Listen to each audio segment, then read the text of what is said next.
kulli shay'in muhit. Ìwọ lọ́ba àkọ́kọ́, ọba àgbẹ̀yìn, ọba tó hàn, ọba tí ó tún pamọ́, tí nǹkan kan ò bò mọ́lẹ̀ tó fi pamọ́ rẹ̀. Ìwọ lọ́ba tó káàkiri, tí ojú rẹ̀ tó gbogbo nǹkan, tó rọ́ kíká gbogbo nǹkan pátápátá.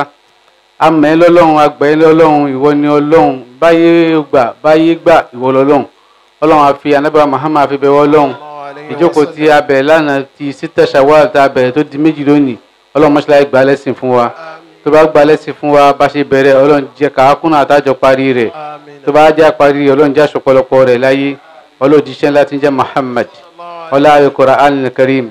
Ọlá la hawla wala quwwata illa billah. Gẹ́gẹ́ bí tafsiru suratul Falak, Mu'awwizatain, suratul Falak àti suratul Nas tí a bẹ̀rẹ̀ ní àná. Òun náà ni à ń kọ́tínú pé a'udhu billahi minash shaitanir rajim. Bismillahir rahmanir rahim. Wa bihi nasta'in. A'unaka ya mu'in. A'udhu billahi minash shaitanir rajim.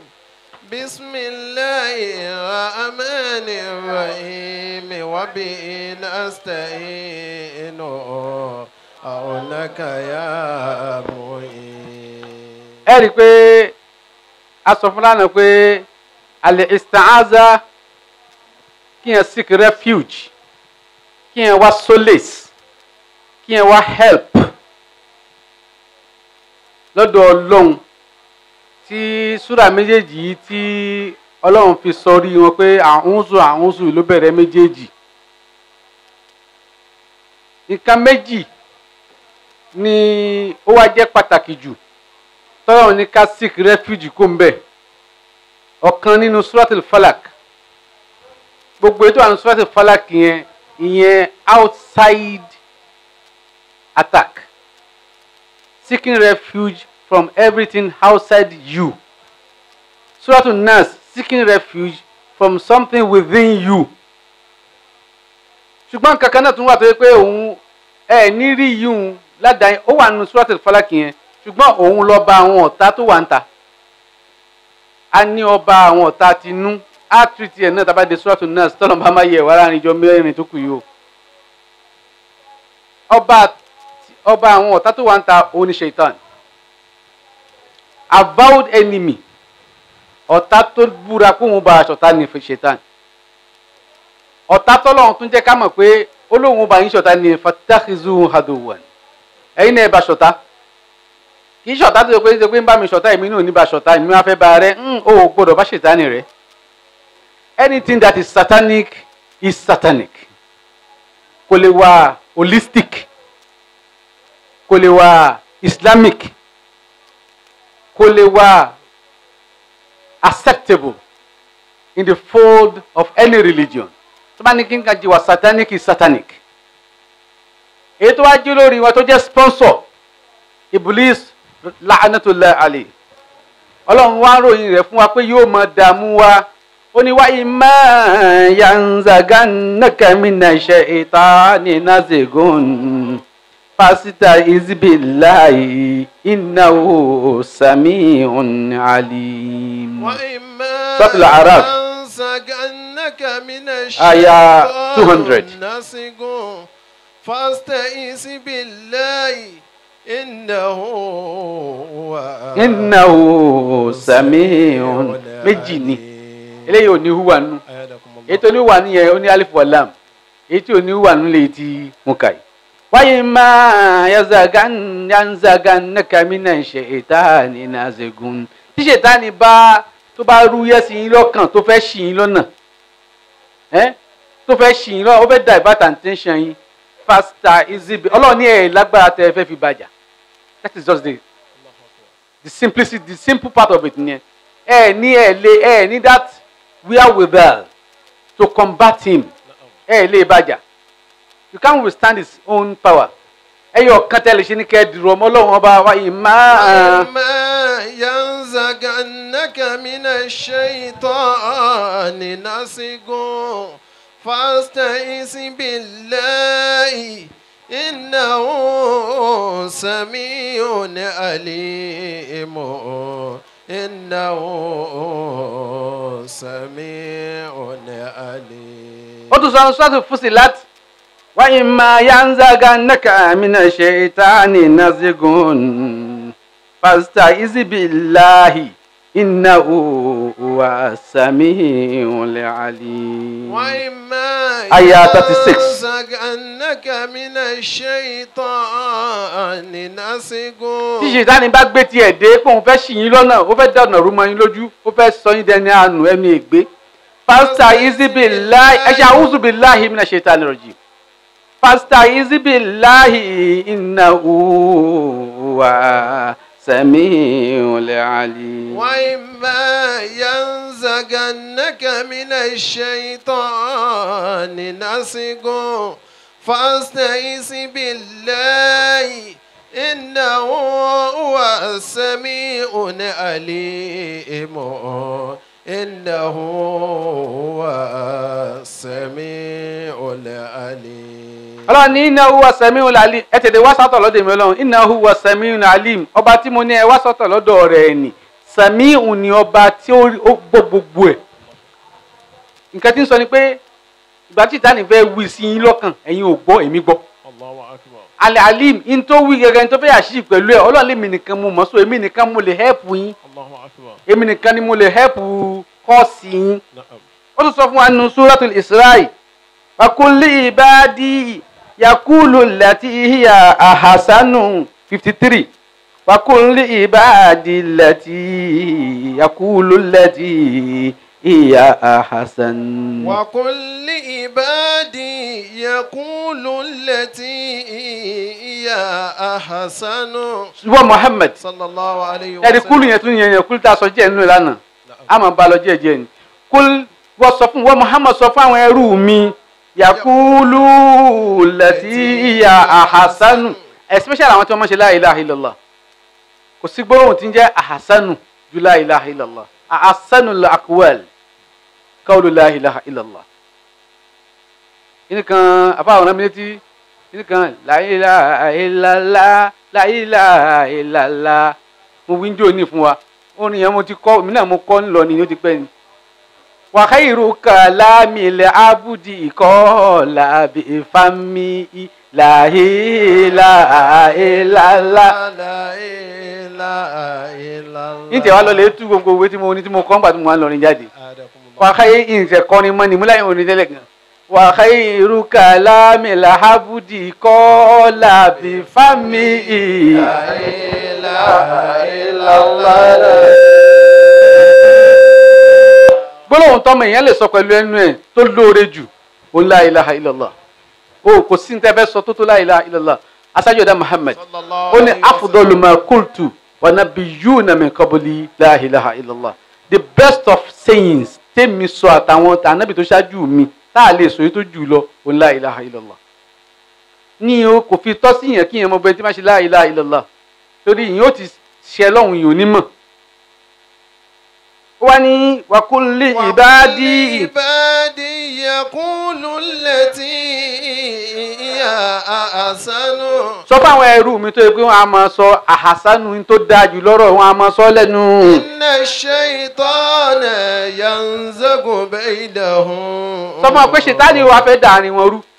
inna shaytana yanzagu bainahum. àyà yìí bá táìmù yìí mú pọ̀ tí yẹn bá jẹ́ sufi yẹn jẹ́ sáráfí sunni ṣíà gbogbo àlànṣe la ilaha illallah kò ṣètánì ní ẹ̀yin sọ la ilaha bí ń sì wá dà yín rú. Allahu akbar. inna shaytana yanzagu bainahum ṣètánì ó fẹ́ dà yín rú àárín yín rú yóò kó sí yín láàrin.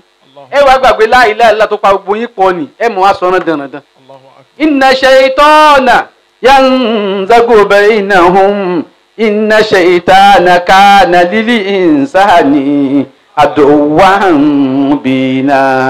إن الشيطان ينزغ بينهم. إن الشيطان كان للإنسان عدوا مبينا. Allahu akbar. الله أكبر.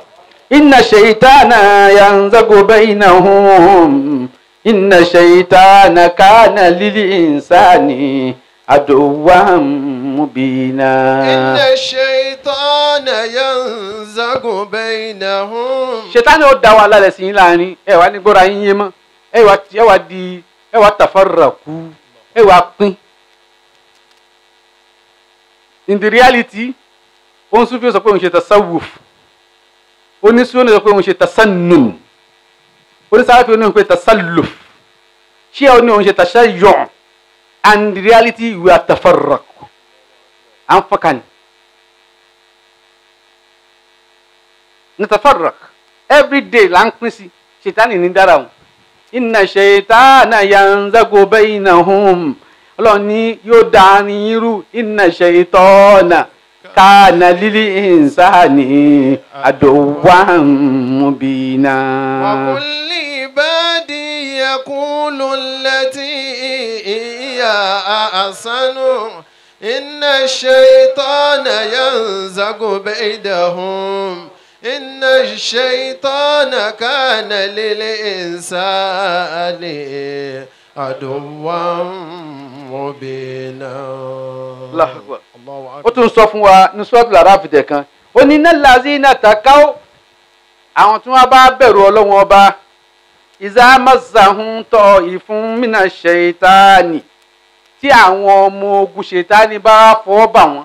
àwọn ọmọ ogun rẹ̀ òun ni gbogbo tá a máa ń rí káàkiri ayé tí máa ń ṣe wá lójú ọ̀yìn, tí máa ń jẹ́ ká gbàgbé láti ṣe tọ́lọ́run.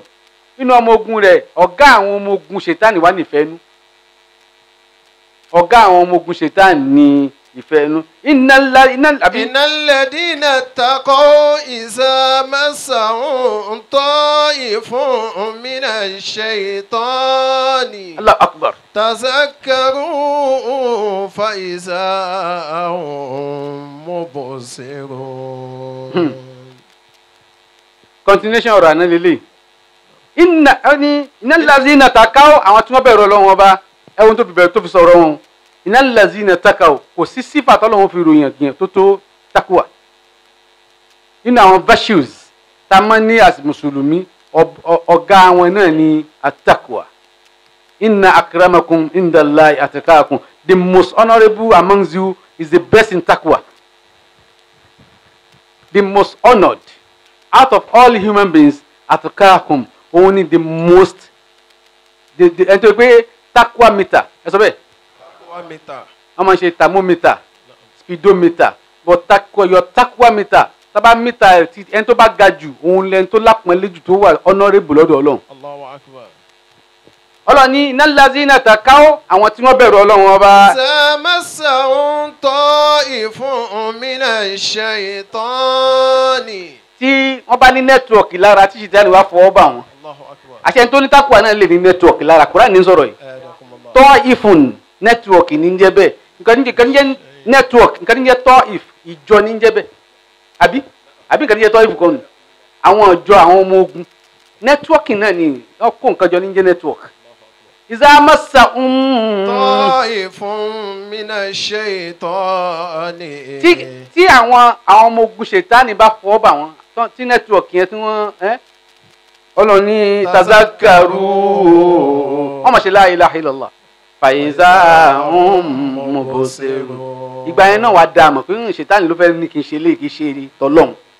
tazakkaru, ọmọ rántí Ọlọ́run. tábà kalẹ̀ lọ́dọ̀ àwọn tí ò gbọ́yé wọ́n ní ó rántí Ọlọ́run. ẹ dákun kí ni ẹ máa fi rántí Ọlọ́run ju la ilaha illallah lọ. ọ̀gá mi ọ̀rẹ́ mi Muhammad sallallahu alayhi ó wa ní sallam. afdalu dhikri la ilaha illallah, the best of all dhikri is la ilaha illallah. kí là ń sọ, what are you saying? The best of all book is Quran, but the best of Quran is la ilaha illallah. There is no other way. The best of all books is the Quran, but the best of Quran is la ilaha illallah. ẹ kàn yọ mélòó ló wà ń bẹ, méjì lódìdí ẹ yọ kó Quran ò pé mọ́. Quran dìran dandan. Allahu akbar. ẹ méjì pé gbólóhùn yẹn lágbára, ó ní gbogbo káídà mùsùlùmí Islam délé lérí o. fúlì kọ́lọ̀ sọ la ilaha illallah lódìdí délẹ̀ tí ó sọ la ilaha illallah tí ó ní la ilaha illa anta la ilaha illa ana tó sọ la ilaha illallah ẹ̀ẹ̀mejì péré, nítorí kì í ṣe tó ní ìdì kan tó bá pọ̀ jù àní kankan mi mọ́, òun nìkan ti tó. bàtú máa sọ lẹ́ẹ̀mejì ẹ̀mejì tó sọ ni ó sọ̀kan ó fi ròyìn àwọn mùmínì nípa àmọ́ sọ nítorí oníkọ̀gá wa sọ ó sọ̀kan pé tọ́ máa sọ fáwọn kèfèrí yastakbirun wọ́n ṣe gírí máa ń ká ẹ̀mejì tó sọ náà nù àmì ó bì pé ẹlòmíì ó ṣe láìláì yóò ṣoríire ẹlòmíì ó sì ṣe yóò tún ṣorí ibú náà. Allahu akbar. Naam. Innal ladina taqaw iza massahum ta'ifun minash shaitani. Ọlọ́run ní àwọn tí wọ́n bẹ̀rù Ọlọ́run bá iza massahum ta'ifun minash shaitani tadhakkaru ọ̀nà tí lẹ́sẹ̀kẹsẹ̀ pé kí ni ọ̀nà tí pé Ọlọ́run sọ pé fasta'iz billah ẹ dìrọ̀ mọ́ mi Allahu akbar. wọ́n wá ṣe la ilaha illallah tí ma ṣe la ilaha illallah dáadáa ṣètánì ò ní ráyè lọ́dọ̀ ẹ̀ Allahu akbar. ṣètánì ò ní ráyè lọ́dọ̀ ẹ̀ torí iná tí ó máa jáde níbẹ̀ tí ó consume rẹ̀ yóò kàn kú yóò kàn parẹ́ ni kò sì fẹ́ parẹ́ ó fẹ́ ní kẹ́mi òun kún dàlẹ́ kìámọ̀ ni so yóò sá fún alu la ilaha illallah ayi ma iná àbí kìnìún kan. Innal ladina taqaw iza massahum ta'ifun minash shaitani tazakkaru fa iza hum mubsiruna fa iza hum mubsirun. Ọlọ́run ní ọmọ náà tí Ọlọ́run bá fi iza hum mubsiruna fa iza hum mubsirun. تذكروا فإذا هم مبصرون فإذا هم مبصرون. فإذا هم مبصرون ọmọ àárínà lẹ́sẹ̀kẹsẹ̀ kí ló ìnáwó náà rí wọ́n wá rí sírù tí ń bẹ níbi falak àti nas sírù tí ń bẹ níbi falak àti nas ẹni tí wọ́n bá ní nǹkan kan ń bọ̀ tó bá ní nǹkan kan ń bọ̀ kí nìyẹn ń bọ̀ wọ́n ní ń bọ̀ wá báyàn ni wọ́n ní ń bọ̀ wá láyàn mọ́lẹ̀ ni àbí ń bọ̀ wá gbìyàn dìde the major thing ni pé kó kọ́kọ́ rí kíní yẹn tó bá rí kó lè dá a mọ̀ pé òkè ọ̀tá mi ní ọ̀rẹ́ mi ni if not ó bọ́ ọ̀rẹ́ rẹ̀ ṣọ̀tá if not ó bọ́ta rẹ̀ ṣọ̀rẹ́ tó fi ní fàyíṣáhùn mubsiruna fàyíṣáhùn mubsiruna. Innal ladina taqaw iza massahum ta'ifun minash shaitani tazakkaru fa iza hum mubsiruna fa iza hum mubsirun. ṣètàní náà kí wọ́n sọ̀rọ̀ fún rẹ̀ ó ní kọ́ọ̀là nínú suratul A'raf náà aya 16 kọ́ọ̀là fabima agwaytani la'aqudanna lahum siratakal mustaqima thumma la'atiyannahum min bayni aydihim wa min khalfihim wa an aymanihim wa an shama'ilihim ولا تجدوا أكثرهم شاكرين الله أكبر. قال فبما أغويتني لأقعدن لهم صراطك المستقيم. قال ó ní Ọlọ́run kò sẹ́ni tí ò lè bọ́ Ọlọ́run sọ̀rọ̀ Sátánì náà tún bọ́ Ọlọ́run sọ̀rọ̀ Ọlọ́run sì ń gbọ́ so no matter your own condition wọ́n rò pé ṣé mi wà bá Ọlọ́run sọ̀rọ̀ kò ní gbọ́ Sátánì ń bá a sọ̀rọ̀ Olúwa mi sì tẹ́tí. Allahu akbar. Kọ́ọ̀là Ọlọ́run ní kọ́ọ̀là kọ́ọ̀là Ọlọ́run ṣe rìwáyà ni ìkàbí rìwáyà tán ní ṣàìtàn pé kọ́ọ̀là Sátánì wá ń sọ pé. Bima agwaytani. ìtumọ̀ méjì ni nítorí pé o sọ mí nù àbí torí tẹni tó fi sọ mí nù o lè tún pé méjèèjì bima agwaytani torí tẹni tó fi sọ mí nù náà mo fẹ́ fi bì ọ́. لأقعدن لهم صراطك المستقيم. ìlọ lè jókòó sójú ọ̀nà siratal mustaqim ìjọ dọ́dọ̀ rẹ bọ̀rọ̀ siratal mustaqim nǹkan tó mìíràn pé kí yẹn dọ́dọ̀ lọ́n bọ̀rọ̀ straight line ó débẹ̀ ó ní yín ní kò yẹ báyìí yóò tún wá yẹ báyìí yóò wá yẹ báyìí yóò mọ yẹ báyìí yóò dààmú tí ó bá tiẹ̀ dọ́dọ̀ rẹ àbí kó padà parí sójú ọ̀nà kó mọ̀ débẹ̀. Ọlọ́run yà wá jẹ́ ṣètàn. Àmín. Thumma la'atiyannahum min bayni aydihim. ọ̀rọ̀ yìí lágbára gan o ayà yìí la ilaha illallah.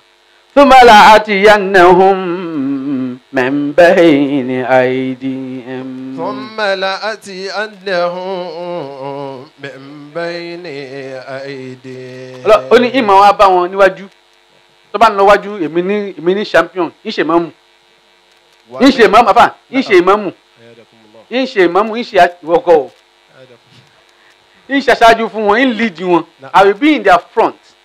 I will mislead them. Min bayni aydihim, I will mislead them. Wa min khalfihim. Èyí tí bá tún wá fẹ́ lo ojú ọ̀nà nítorí wá pèsè yìí padà pé ó ti ń ibẹ̀ kọ́ ló ń lọ padà. Nítorí misdirect them. Wa an aymanihim. Èyí tó bá fẹ́ lọ síbi ọ̀tún tó bá fẹ́ jọ pé kò síbi tí yẹn gbà dọ́dọ̀ Ọlọ́run ọ̀nà ọ̀tún ló fẹ́ gbà dọ́dọ̀ Ọlọ́run ṣètá ní ìwà lọ lè dúró mbẹ̀ ń dàrú mọ́ lọ́wọ́ nítorí wọ́n sọ pé wallahi tallahi. Wa an shama'ilihim. Èyí tó bá wò sí ó ní ìkó mọ́ra ń wá embrace ẹ̀ pé mọ́ bọ̀ níwájú ó rọrùn fún lọ́nà òsì. Ìtumọ̀ àìdín khalifi ni mo fi ń tu o. Àìmán wọ́n máa ń pè ní ìbúra. Àìdín aṣáájú khalifihin èrò ẹ̀yìn ṣàmáìlì ṣàmálà okòjọ kéwù ní kéwù wà á ń ṣàmáìlì. wala tajidu akisarahum shakirina wala tajidu akisarahum shakirin. la tajidu akisarahum shakirin ọ̀pọ̀lọpọ̀ wọn ò ní múre. àṣé the first win ṣètàn lórí wa ni kí yẹn má lè dúpẹ́ fọlọ́hún. ẹni tí yóò bá ti dúpẹ́ fọlọ́hún ìbá kò ní máa rí kúlẹ̀ àwọn ọ̀sùn bẹ́ẹ̀ kúlẹ̀ àwọn ọ̀sùn náà sì kà. torí ṣètàn ní òní fún láyé ọ̀gá àwọn ọ̀tá wa òun ti win ẹ̀. bùtùlù èèyàn tí yóò bá ti dúpẹ́ fọlọ́hún kò ní mọ̀nà. kódà kó máa rò kó ń wà lójú ọ̀nà kò sí lójú ọ̀nà ẹ kó sọ fún ìwà wájú ìwà lẹ́yìn ìwà lọ́tún ìwà lọ́sì yóò máa dàrú mọ́ lójú yóò máa rò kó ń mọ̀nà. kò ní mọ̀nà. ẹni tí èèbá ti dúpẹ́ ibẹ̀ ẹni yóò ti béèrè pé tó máa ní kí ìyẹn wà thankful bí máa ń dúpẹ́ kí ni ń jẹ́ bẹ́ẹ̀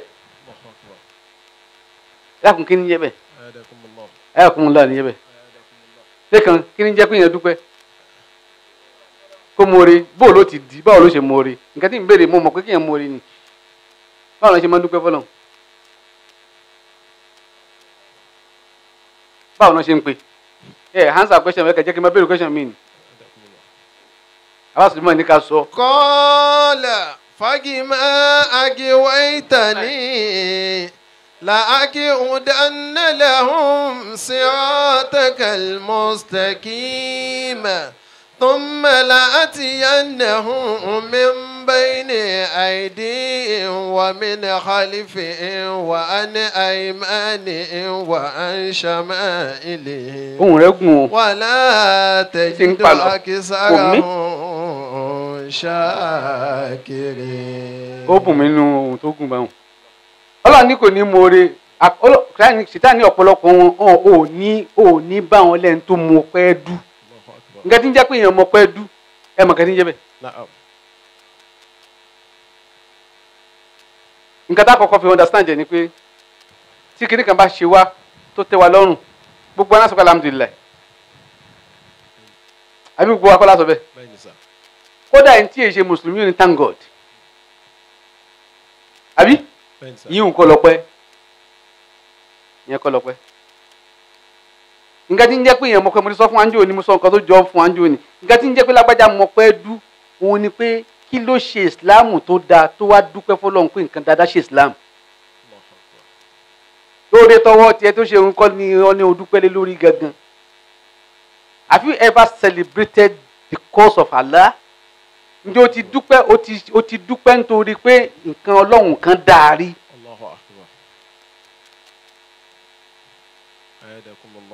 Tó wáyé pé kíyàn dúpẹ́ ni alhamdulilayi is enough ìtàdí iṣẹ́ alhamdulilayi mọ́ láyé lóde ni. Ó dà kiri yóò wí mi alhamdulilayi. Ẹnìkan bá mi ṣáà ti ń jó ni ó ní wàláyé jẹ̀láyé kì í ṣe èsì mùsùlùmí. Wọ́n mọ wàláyé iṣẹ́ ju àwa tá a jẹ́ mùsùlùmí gan lọ.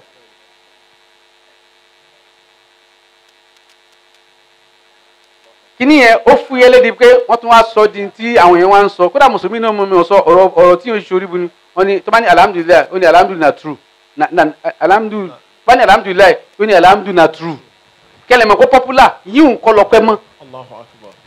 Ọpẹ́ ni kí o ṣe pé kì í ṣe tí n tó ṣe fún ọ ló dúpẹ́ lé lórí ọpẹ́ nìyí náà but látàjídà àkàfàrà ń ṣàkìrín tí ń sọ ń bí ni pé wọn ò ní dúpẹ́ tiẹ̀ fún ẹ wọn wà selfish in ọpẹ́ dúdú mo ní sọ̀rọ̀ tán ṣe Abdulkadir fún wa rí ó wà ní ọjà Baghdad ṣé òun máa ń ṣòwò ọkọ̀ ojú omi wọn wá ń kó ẹrù bọ̀ àtọkọ̀ ojú omi ṣé Abdulkadir ń kó ẹrù bọ̀ ọkọ̀ ojú omi yẹn bí pé kọ́ ní container ní tó lè yé wa ni pé container loaded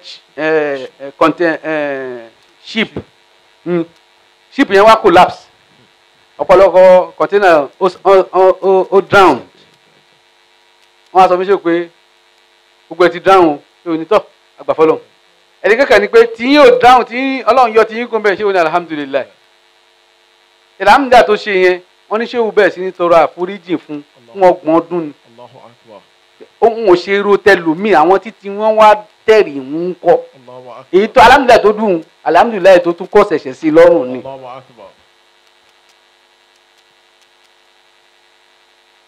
ló fi jẹ́ pé àwọn ìmọ̀ bọ́yọ́ lọ́wọ́ jẹ́ rántí orin yìí ni o àwọn onísúfí ibi tá a bá padì tiwa sí yẹn ibẹ̀ làwọn ti bẹ̀rẹ̀ ibi tí pé alhamdulilayi pé alápẹ̀yà ó sì dúpẹ́ fọlọ́run pé kọ̀tẹ́nà rẹ̀ ò rí òun lòun ti bẹ̀rẹ̀ tún pé Ọlọ́run dáríjì mí ni ṣé pé àpọ̀yẹ wá yàtọ̀ sí ti rẹ̀ ó yàtọ̀ púpọ̀ wọ́n fi ní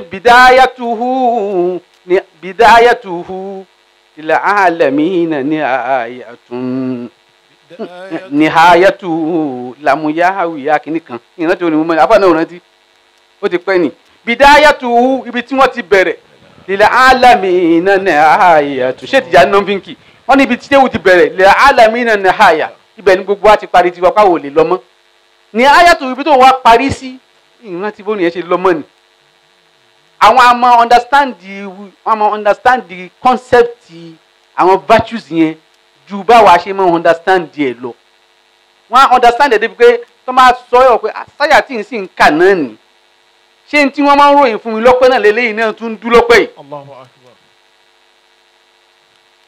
n ti ń jẹ́ pé lágbájá mọ̀pẹ́ lágbájá ó ṣe dáadáa ǹjẹ́ dáadáa yẹn ṣé tí ó ṣe sí ọpẹ́ tó dùn yẹn rádà ṣé ọpẹ́ tó ṣẹlẹ̀ sóhun àtẹ̀bí rẹ̀ ní ń dùn ni àbí ọpẹ́ tó ṣẹlẹ̀ sí ìsìláàmù tí ṣé nǹkan Ọlọ́run dùn jẹ́ Yorùbá tí mo lè rí sọnù ǹjẹ́ nǹkan Ọlọ́run dùn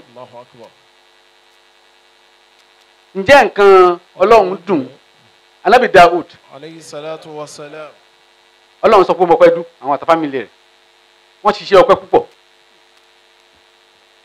ẹni ọ́níjọ́ tí àyà yẹn sọ̀kalẹ̀ Dáúdà tún wá fẹ́ dúpẹ́ pọ́lọ́run sọ pé òun mọ̀ pẹ́ dú ó wá sùjúdù tí wọ́n á sunkún pé Ọlọ́run ṣérú ọpẹ́ tó fẹ́ ni mo dú àbí ọkàn kàmí kọ́ àwọn tó kàn dúpẹ́ lásán Ọlọ́run sì sunkún ṣe pé omi iyọ̀ wà nù ojú omi yẹn dẹ̀ jẹ ẹ̀kẹ́ rẹ̀ débi pé eyín rẹ̀ sì ń hàn bí ẹ̀kẹ́ torí kò borí sókè fún ọdún mẹ́rin. Allahu Akbar. Yabuki alasho lórí ọpẹ́ ṣètánì wa ní ọ̀pọ̀lọpọ̀ wa à ní dúpẹ́. wa qalilun min ibadiya shakur. Qul a'udhu bi rabbil falaki min sharri ma khalaq. Qul a'udhu bi rabbil falaki min sharri ma khalaq. àfi ká máa gé díẹ̀ náà tábà ní ká wọ ká máa ṣe tafsir lọ. min sharri ma khalaqa min athqalayn nínú àwọn ẹ̀dá méjèèjì tó jẹ́ aláburú èèyàn àtàlùjànnú min sharri ma khalaqa àwọn àfọ̀n tafsir wọ́n ní min sharri ma khalaqa min athqalayni wa ghayrihim nínú àwọn àjànnú àti èèyàn wa ghayrihim àti tó yàtọ̀ sí wọn àṣẹ tí yẹn bá ń ṣe kúlà a'udhu bi rabbil falak min sharri ma khalaqa kódà àwọn aburú tó jẹ́ artificial aburú ò ní kàn. min sharri ma khalaqa nam. min sharri ma khalaqa. káyìnà máa kánà èyí tó bá wù kó jẹ́nu ẹ̀dọ́ Ọlọ́run ọba gbogbo aburú rẹ̀ a'udhu bi rabbil falaki mo wá aṣọ lọ́dọ̀ ọba tí máa ń mú òkùnkùn lọ tí máa ń mú mọ́lẹ̀ wá ọba tí máa ń mú dẹ̀kùn wá tí máa ń mú ìnira lọ ọba tí máa ń mú ìtutù ojú wá tí máa ń mú ìkorò ojú lọ min sharri ma khalaqa kó ń gbogbo aburú tó dáàní ومن شر غاسق وهذا أبا غازي كنكي وهذا كما ترى شامل لجميع شرور الجمادية. bákan náà ni kódà àwọn aburú nǹkan tó jẹ́ pé nǹkan bọ̀rọ̀ gidi ni bí ìbọn èmi kọ́ ni sọ̀rọ̀ tíra ẹgbẹ́ tíra nìkan èmi kọ́ mo sì kọ́ èmi kọ́ mo ń kọ́ o. wọ́n lè hayawa níyà àtàwọn ẹranko wọ́n sàmáwíyà àti èyí tí ń bọ̀ láti sánmọ̀ ká sọ wá àyèkì gẹ́gẹ́ bí ọ̀tá ọ̀gá èrò ha. wà ìdá àbàtì sàrì ìhìlẹ̀ gbogbo tí wọ́n bá ti attribute aburú lé lórí a'udhu bi rabbil falaki min sharri ma khalaqa. أعوذ برب الفلك من شر ما خلق من شر ما خلق. wà ìdá àbàtì sàrì ìhìlẹ̀ gbogbo tí wọ́n bá ti ṣe àfitì aburú sí ay ila kulli ma khalaqa gbogbo tí Ọlọ́run bá dá lẹ́kìtìzáàzì ibi alamil khaliki especially in the realms of creation. The realms of creation, the plane of creation. tó a pé nǹkan yẹn wọ́n dá ni Ọlọ́run dá ni àbáwọ̀ ẹ̀dá Ọlọ́run la dá. Allahu akbar. eléyìí watafasilu kayfiyatiha alimutadada alimustatabi'a lilkoni walfasadi fi alamil hikma especially ó tún wá ní kódà àwọn ideology tó jẹ́ ideology tí ò dá tó pé làákàyè wa ló create rẹ̀ min sharri ma khalaqa. قل أعوذ برب الفلك من شر ما خلق من شر ما خلق. alamu méjì ní sin bẹ́ẹ̀. نعم. alamu méjì kí wàá di Yorùbá kọ́ mi alamu méjì. alam méjì ni we have two universe. The abstract universe. Abstract universe. Àti di kíni kejì. Kíni kejì. Allahu li khaliqu wala amru tabarakallahu rabbul alamin. Allahu li khaliqu wala amru tabarakallahu rabbul alamin. Tabarakallahu rabbul alamin. Allahu li khaliqu wala amru. Ọlọ́run sọ̀rọ̀ bọ̀. In sọ̀rọ̀ bọ̀. Ó lè get ibi tó wà. In sọ̀rọ̀ bọ̀. Inna fi aliki samawati kinikan. Wọ́n ní Allahu li khaliqu wala amru. Tabar Annabi Muhammad. Sallallahu Ó lẹ́nu tó bá ka àyà yẹn.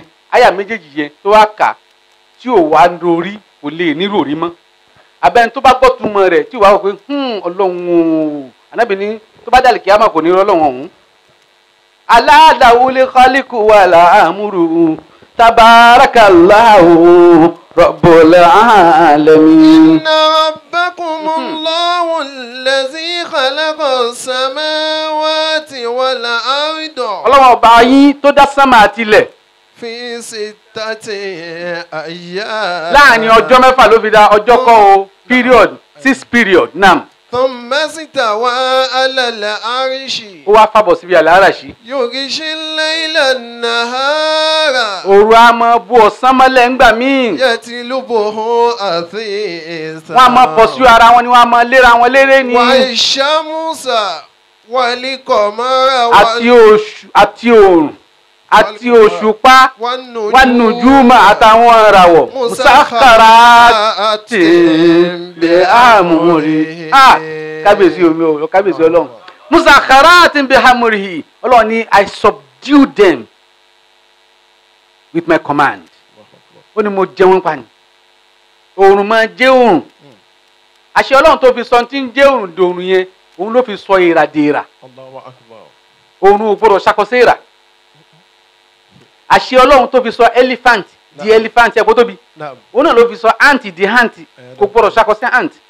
Elephant ẹ̀ kó jọra wọn. Ẹgbẹ̀rún èèrà ní ń jẹ́ alif for ant.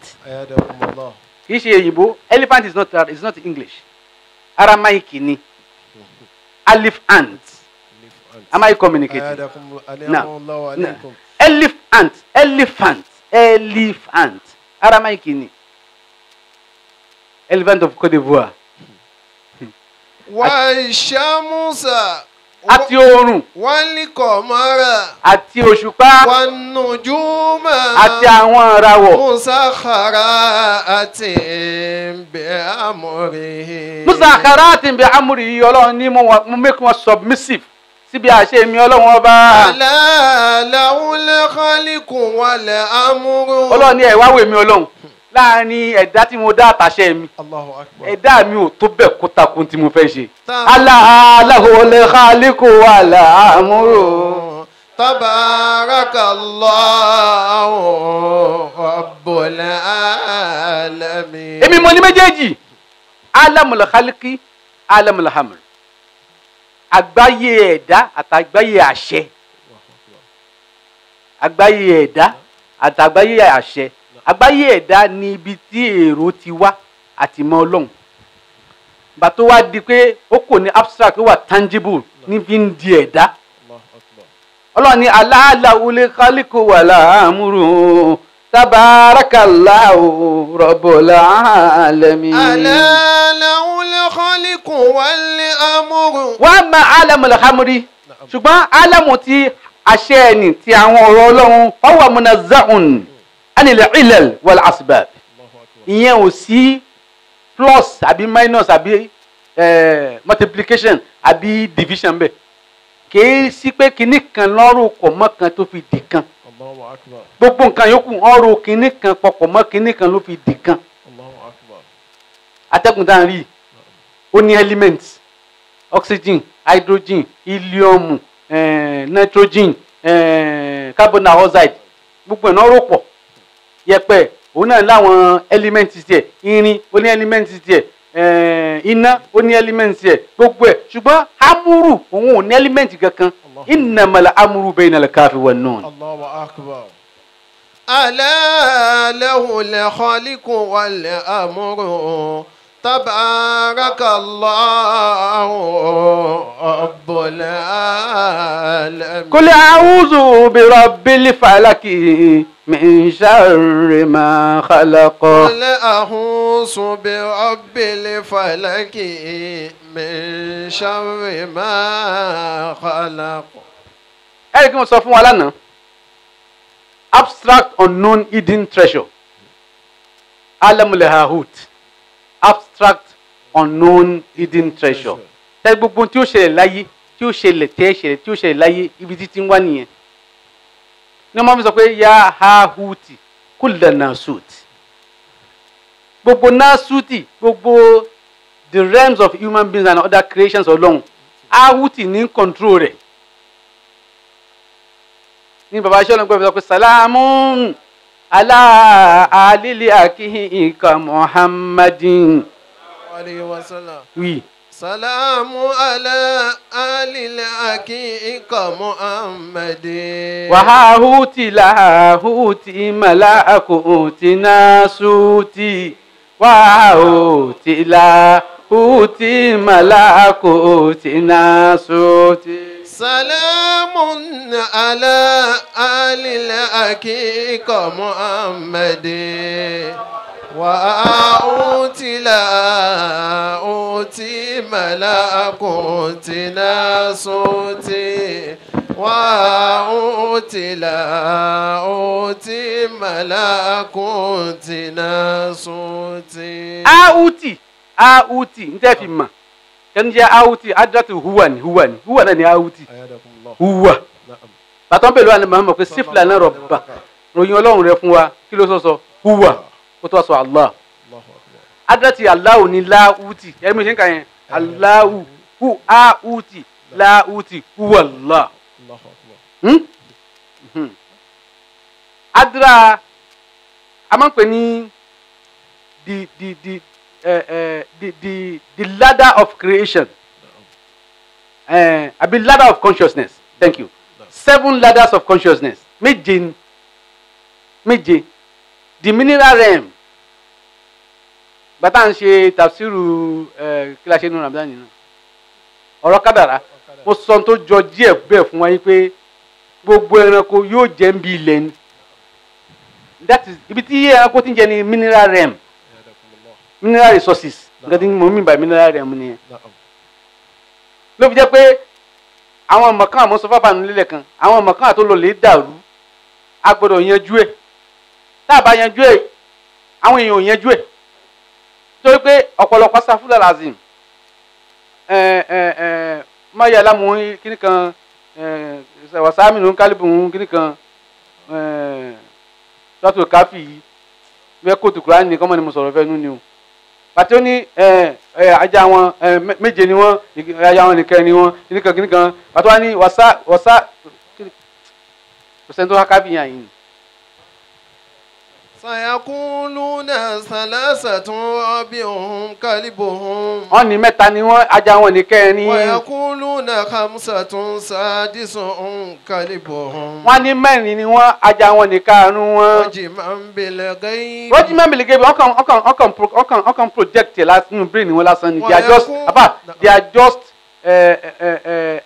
kí lóru kàwọn tó máa ń ta tẹ́tẹ́ yìí wọ́n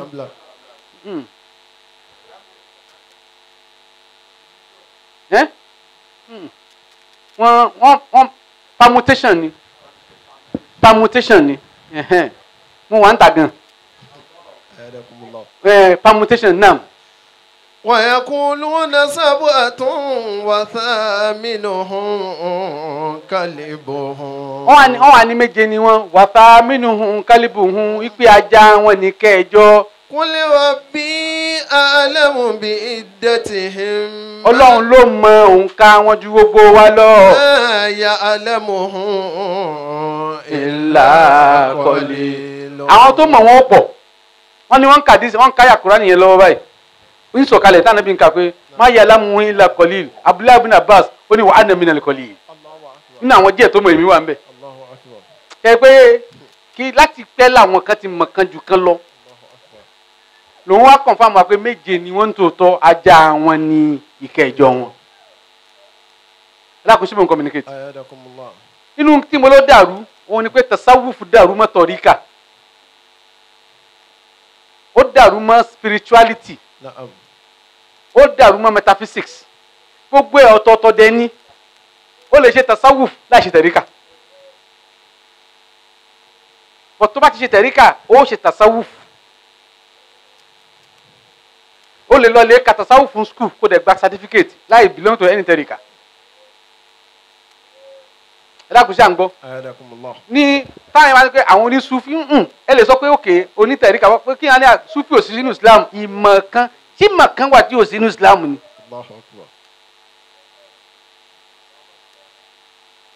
Sufi tasawuf is a branch out of the tripartite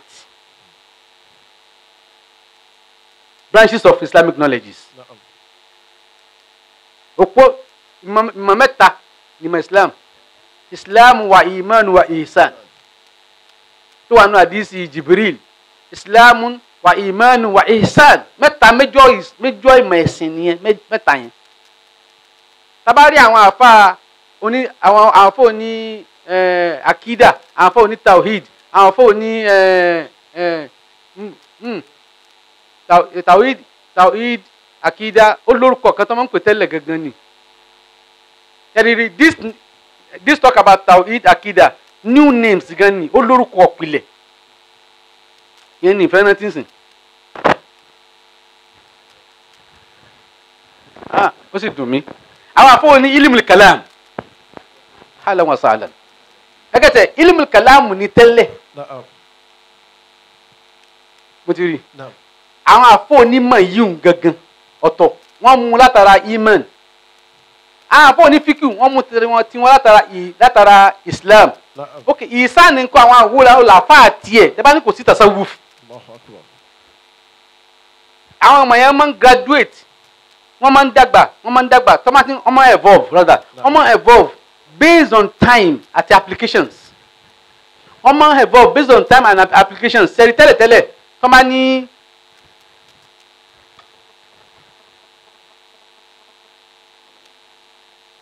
Islam tẹ́lẹ̀ lórí òkú márùn tó kọ́ wa tẹ́lẹ̀ tó máa lọ lè ya fọ́tò bí wọ́n ṣe practice márààrún yẹn ní 200 years back ẹ bá wọ́n sìn yóò ti dàrú that is development. bẹ́ẹ̀ náà ló ṣẹ́rí ìmọ̀ fíkìú ìmọ̀ furuwa ni ó di ilmu fiqh ìmọ̀ hisan yẹn òun náà ó yá ó di ilmu taskiya ó yá wá di tasawuf àmọ́ evolve bó bá ṣe evolve ni orúkọ náà lè lọ lè change torí orúkọ yẹn ó jẹ́ kó mọ àwọn kan tó evolve bẹ́ẹ̀ yóò jẹ́ kó mọ kún sí yóò mọ kún sí understanding yẹn wà pọ̀ orúkọ yẹn wà lọ lè change exactly bó ṣe pé oyún ní oyún tó bá dídé dáná wà ló dọmọ tó bá yẹ tó wá padà lórúkọ. Allahu Akbar. Evolvement ni is evolving and moving to the next level inshallah lọ́la a continue suratul falak ó kàn yà lọ bẹ̀ ní tí bá ti ń yà lọ bí tó yàtọ̀ sí falak tètè mọ́dá mi padà ká lè ráyè yanjú falaki wàhálà mo ti in fact mo ti fò gan mo ti fò ní tí mo fẹ́ sọ mo kàn ń fò torí pé ọjọ́ 5 kò possible o ẹnu bàbá ṣe rí sọmọ kọ́lọ́hún wọlé Ànábì Muhammad sallallahu alayhi wa sallam. wọ́n ní nǹkan tó fi dùn mọ́ mi ni pé wàláhì láti kọ́lọ́hún fi wá lẹ́mí àtàláfíà lẹ̀ àti ìfọ̀kànbalẹ̀ ń sọ sírù tí ń bẹnu méjèèjì fún wa sírù yẹn ara fi méjì péré ni tó bá ti mọ̀ ó ti dòun.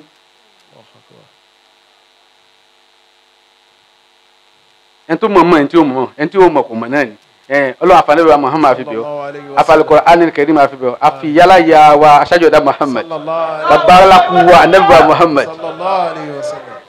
nǹkan mo sọ kíní ẹlẹ́jẹ̀ rẹ̀ kí ó bá tún bínú mo ní larí mọ́lẹ̀ kú wọ́n ló mọ̀ wa azwajuhu ummahatil mu'minin àwọn ìyàwó rẹ̀ wọ́n láwọn níyà gbogbo àwọn mùmíní ẹgẹ́tẹ̀ ẹ mọ kíní kan tí mo tẹ̀ rí lórí Facebook ní òní ni pé nínú àwọn tí wọ́n ní pé nítorí bàtí ṣé ònásù kábàárà kọ ya Rasulallah kò síbi ìyá dí.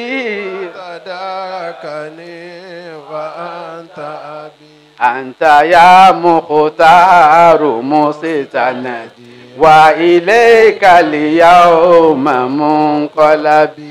tó ní Ànábì ìwọ ni bàbá mi bàbá tó sọ wọ́n máa ní bàbá rẹ̀ bò ó wọ́n tún takò ẹgẹ́tẹ̀ bàtí ọ̀rọ̀ wá ṣẹlẹ̀ láàrin faction méjì tó ní wàhálà le gan lórí íńtánẹ́ẹ̀tì wípé àwọn sàbẹ̀ Ànábì àwọn wọ́n wá ní pé àwọn sàbẹ̀ yẹn ni bàbá wa nú ẹ̀sìn àwọn làwọn bàbá ti wá nú ẹ̀sìn ṣé Ànábì ṣe bàbá wa nú ẹ̀sìn sàbẹ̀ wà ní bàbá wa nú ẹ̀sìn.